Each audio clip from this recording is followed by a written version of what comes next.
अस्सलाम वालेकुम। मैं हूं मोहम्मद रमज़ान और आप देख रहे हैं YouTube channel math hub by MR. आप लोगों के सामने MTS 603 की असाइनमेंट नंबर 1 है। सेक्शन इंचार्ज आपके पास है रूबा फातिमा साहिबा। जिन लोगों को ये पेड असाइनमेंट चाहिए हो, व्हाट्सएप नंबर मेरे वीडियो में मौजूद होगा, आप मुझसे कनेक्ट कर सकते हैं। वीडियो की डिस्क्रिप्शन में मेरे व्हाट्सएप ग्रुप का लिंक भी होगा। वो लिंक से आप मेरे व्हाट्सएप ग्रुप को ज्वाइन करके कोई भी असाइनमेंट सोल्व करवानी हो तो मुझे सेंड कर सकते हैं। स्टार्ट करते हैं। हम क्वेश्चन नंबर 1 है आपके पास, solve the following system of linear equations. ये आपको लीनियर इक्वेशन दी गई हैं, 4 आपके पास सिस्टम ऑफ लीनियर इक्वेशंस हैं। आपने क्या करना है, इसको गॉस एलिमिनेशन मेथड के साथ सोल्व करना है।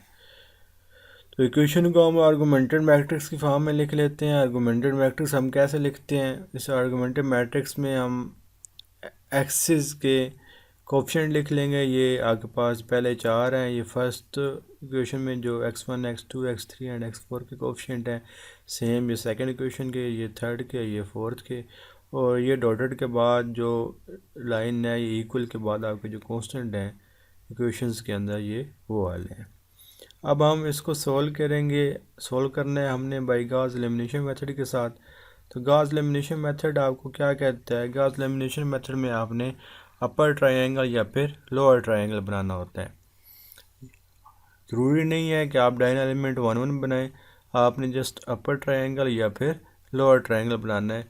अगर आप अपर ट्रायंगल बनाएंगे तो फिर आप बैकवर्ड सब्स्टिट्यूशन करेंगे, और अगर आप लोअर ट्रायंगल बनाएंगे तो फिर आप फॉरवर्ड सब्स्टिट्यूशन करेंगे। तो मैंने अपर ट्रायंगल बनाया है, मैंने R1 और R3 को चेंज कर दिया है। ये R1 R3 जो है R1 की जगह पर चली जाएगी, और जो आपकी R1 है वो R3 वाली जगह पर आ जाएगी। इस तरह मैंने सारे ऑपरेशंस अंदर डिफ़ाइन कर दिए हैं कि मैंने क्या क्या किया है। सिंपली ये प्लस माइनस ही है, आपको ऑपरेशंस का पता होगा, रो पर जो ऑपरेशन करते हैं प्लस माइनस ही है। तो ये ऑपरेशंस अप्लाई करने के बाद आपके पास कुछ इस तरह का मैट्रिक्स आ जाता है। यहाँ तक देखें, यहाँ पर आपके पास ये 1 के नीचे 0 0 बन गया। डायगोनल एलिमेंट के नीचे आपने 0 0 बनाना होता है। ये 1 डायगोनल एलिमेंट है फर्स्ट रो का, इसके नीचे 0 हो गया। सेकेंड रो का 3 डायगोनल एलिमेंट है, इसके नीचे 0 हो गया। थर्ड रो का -9 डायगोनल एलिमेंट है, इसके नीचे वाला 0 होना चाहिए। तो ये हमने 4 को 0 बनाना है।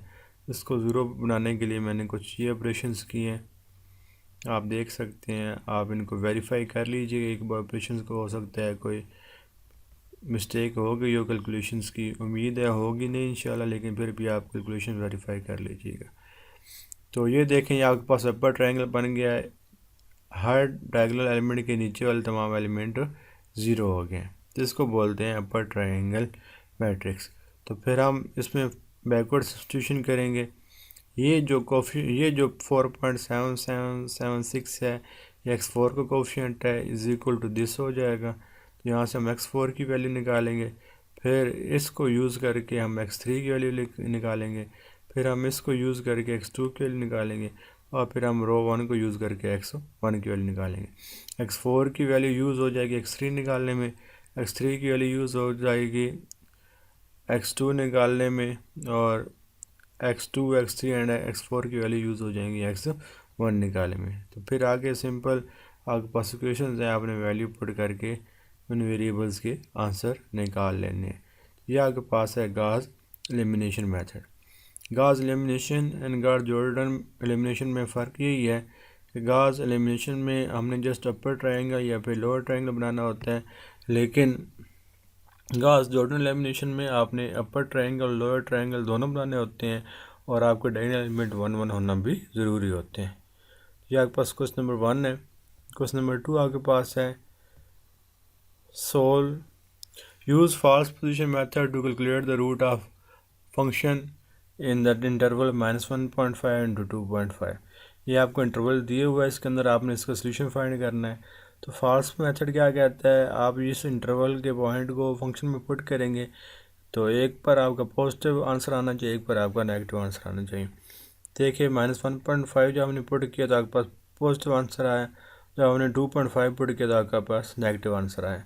अपोजिट साइंस के आंसर आए, इसका मतलब है रूट इसी इंटरवल के अंदर लाई करेगा। तो फिर मेथड ऑफ फार्मूला फालसी का फार्मूला ही आपके पास होता है, ये लिखा हुआ है। यहाँ पर हम n की वैल्यू पुट कर लेंगे, n को 1 पुट करेंगे तो ये आपके पास आ जाएगा। अब x1 और x0 आपका इनिशियल पॉइंट है, x1 आपका फाइनल पॉइंट है 2.5, और फंक्शंस की वैल्यू हम पहले इस पर निकाल चुके हैं, तो वैल्यू पुट कर देंगे। वैल्यू पुट करने के बाद सिंप्लीफिकेशन करेंगे, बाद आपके पास x2 की वाली वैल्यू आ जाएगी। x2 को फिर आप अपने फंक्शन के अंदर पुट करेंगे, इसका साइन चेक करेंगे, इसका साइन पॉजिटिव आया है, तो इसने अब पॉजिटिव आया तो आपने देखना यह है कि पीछे किस पर आपका पॉइंट नेगेटिव आया था, तो 2.5 पर आपका फंक्शन नेगेटिव आया था, तो आपका जो पॉइंट लाई करेगा और 2.5 और इसके दरमियान में करेगा। फिर आप दोबारा अपना फार्मूला अप्लाई करेंगे, पहले आपने x2 निकाला था, फिर आप x3 निकालेंगे। वैल्यूज़ पुट करने के बाद ये आपके पास x3 आ जाएगा। फिर आप x3 पर फंक्शन की वैल्यू फाइंड करेंगे, तो ये माइनस में आई है, तो फिर आपने देखना है ऊपर प्लस में कौन था, तो प्लस में x2 था, तो ये x2 एंड x3 के दरमियान में आपका रूट लाई करेगा। फिर आप दोबारा इटरेशन करेंगे, इटरेशन करने के बाद वैल्यूज़ पुट करने के बाद सिंप्लीफाई करेंगे, तो ये आपका आंसर आ जाएगा। इसी तरह आप अपने इटरेशन करके अपने जो सॉल्यूशन है उसको एक्यूरेट कर सकते हैं।